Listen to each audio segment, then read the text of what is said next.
magandang umaga po, sir. Ang aking pelikula na napili ay Prison Break dahil para sa akin, ito ang pinakamaganda at pinakanakakamanghang palabas dahil sa ikot ng kwento nito at sa galing ng mga direktor at aktor nito. Napanood ko ito noong pandemya at ilang beses ko na siyang inulit-ulit panoorin, mga 3 beses po dahil sa sobrang ganda nito. Ito po ang original na poster ng Prison Break. Ito naman po ang aking sariling gawa. Ganito po ang aking ginawa dahil para sa akin po, ganito ko po nakikita kung paano ko po malalaman ang magiging takbo ng istorya ng palabas. Kung aking pong ibubuod ang kwento po ay umiikot sa isang lalaki na pinangalan ng Lincoln, kung saan siya po ay napagbintangan na pumatay at nakulong po ito, at sa kapatid po nitong si Michael, kung saan ito po ang nag-isip ng plano kung paano po sila tatakas sa kulungan. Sa unang season po, makikita po kung paano nang hold up si Michael sa isang bangko at hinuli ng mga polis upang ikulong, kung saan rin po nakakulong ang kanyang kapatid.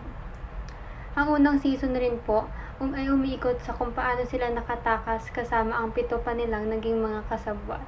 Sa ikalawang season naman po, umiikot naman ito sa paghahanap ng mga pulisya sa 8 mga kriminal na nakatakas. Makikita sa season din na po nito na naghiwa-hiwalay po sila at nagkikita lamang tuwing nangangailangan ng tulong ang bawat isa. Sa ikatlong season naman po, makikita rito ang pagtulong o pagkakulong ni Michael Scofield sa Sona, Panama dahil sa pagkamatay nito sa isang inmate. Makikita rin dito ang mga nadiskubre ni Michael, tulad na lamang po ng pagkakadiskubre niya na hindi aksidente po ang pagkakakulong sa kanya sa Sona at ito ay planado. Sa ika-4 na season naman po, umiikot ang kwento nito sa isang pag-recruit ng isang home service agent sa 2 magkapatid upang hanapin po at kunin ang device na tinatawag na Sila, kung saan pinaniniwalaan po itong may laman ng mga impormasyon tungkol sa isang napakalaking kumpanya na pinaniniwalaan pong naging ugat o konspirasyon na nangyari sa 2 magkapatid. Sa ikalimang season naman po, ito na po ang huling season at hindi na nasundan pa, ay makikita po rito ang pagkamatay ni Michael sa huling episode po sa 4th season ay fake lamang at siya'y buhay at nakakulong sa Yemen.